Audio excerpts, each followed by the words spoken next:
ورحمة الله وبركاته. بسم الله الرحمن الرحيم.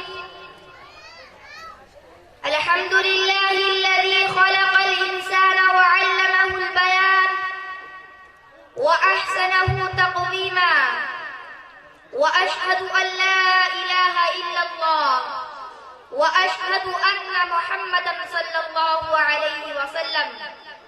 أما بعد، حضرة رئيس الحفل المبجل وزملاء أعزة، إني أريد أن ألقي أمامكم خطبة وجيزة حول الصلاة وأهميتها.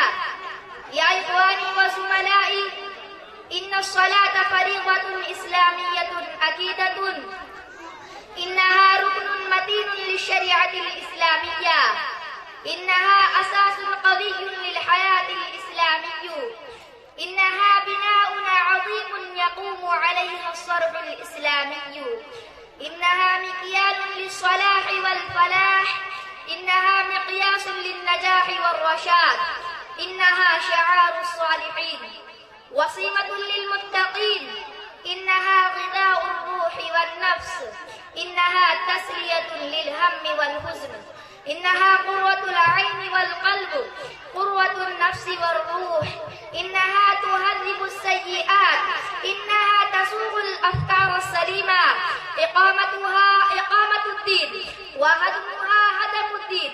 يا إخواني، لها منافع جسيمة، لها فوائد غزيرة، ناهيك بأهميتها أن الصوم واحد، والزكاة واحدة، والحج واحد، وعقيدة التوحيد واحدة، لكن الصلاة متعددة لكل وقت ولكل حال.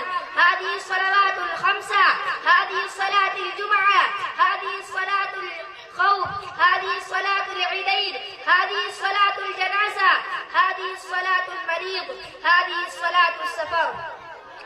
فيا إخواني، عضوا عليها بالنواجذ ولا تغفلوا عنها في أي حال من الأحوال، وإلا يكون لنا الخسران العظيم. أكتفي بهذه الكلمات، وآخر دعوانا أن الحمد لله رب العالمين.